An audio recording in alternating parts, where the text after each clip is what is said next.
For there is no difference between the Jew and the Greek, for the same Lord over all is rich unto all that call upon him. Yeah, so Jew and the Greek, you have a person come up and say, like normally we'll go to Romans 10 and 13, and somebody say, well, read the 12th verse. I got you on the 12th verse. See, it says Greek, but they don't have the understanding. And even when you explain it to them, they still don't have the understanding. That's why you got Edomites getting together, talking about their born-again Christians drinking grapefruit juice and playing rock and roll and putting the name Jesus and Lord and my Savior in a rock and roll tune. You have these television programs, stations, with these crackers speaking in the name of the Lord. And they don't even know the name of the Lord.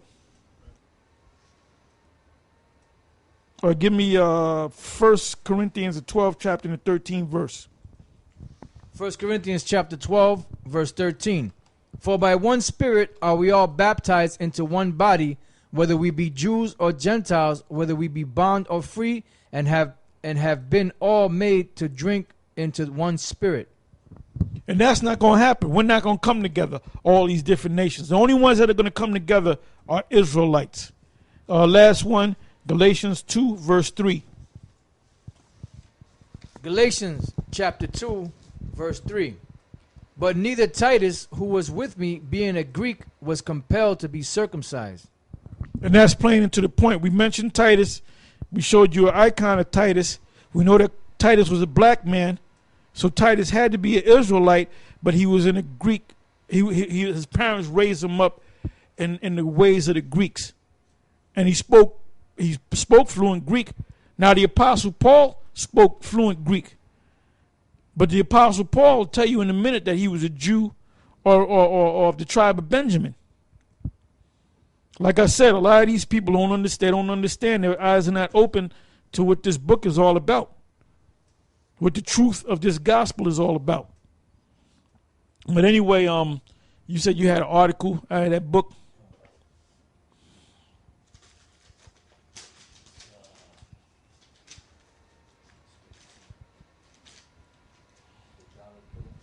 Go ahead. All right, this is out of the Trumpet, the December 2012 edition, and on page 13 there's an article called "The Dollar Killer." The Fed's latest announcement is a death knell for the greenback by Robert Morley. America's economy is in deeper trouble than thought. Federal Reserve Chairman Ben Bernanke confirmed it. His official announcement on September 13 said America is on the mend. It is just experiencing a few headwinds from Europe. He then went on to unleash a quantitative easing program, QE3, so potentially massive in scope that it would dwarf QE1, QE2, Operation Twist, and all the money printing schemes the Fed has carried out so far combined. If you really want to know what is going on in the economy, ignore what the Fed says and watch what it does. Another bank bailout. Bernanke announced that the Fed will spend a whopping $40 billion per month, $480 billion per year, purchasing mortgage-backed securities from the big Wall Street banks. He called it an effort to drive down mortgage rates and get more people buying and building houses, thus creating jobs. Ain't nobody going to buy and build no houses, man. They're not. Anybody with half a brain, got some money in the bank, is not going to invest in America no more. You have a lot of Americans that are leaving the country, man, going down to Mexico, going down to Taiwan, Hong Kong. They're leaving the country. There's people that know that have brains in their head, all right, that have some type of financial sense. They know to get out of here, man. And if they're not out of here, they plan on getting out of here. So a lot of our people are moving up to Canada. A lot of American people, U.S. citizens, are moving up to Canada, moving to Europe. They know that this place is done. Go ahead, hold the mic. It says, if this is the best the Fed has to offer, America is in big trouble.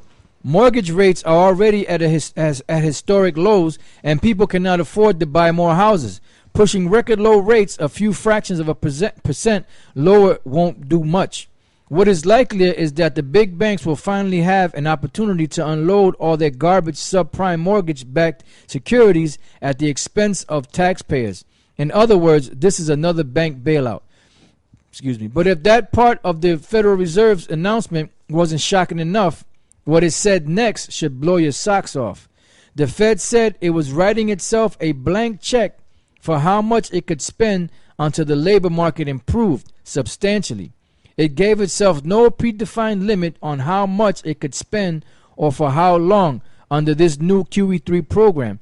It is completely open-ended. The Fed also indicated that if this did not prove enough to stimulate the job market, it would unveil other policy weapons. For starters, it will keep the interest rate it charges banks to borrow money at 0% until at least 2015. Remember, this new QE3 program is in addition to the current $45 billion per month the Fed is using to purchase U.S. Treasury bonds and to keep the federal government paying its bills. In the past, the Federal Reserve has only lent money to the federal government short term, but now it is going to use this $45 billion per month to lend to the government longer term. What does this do? What this does to the dollar? For those not versed in the intricacies of Federal Reserve machinations, remember that the Fed has no money of its own. Any money it spends, it does via a printing press or its electronic equivalent, which it uses to create dollars out of thin air.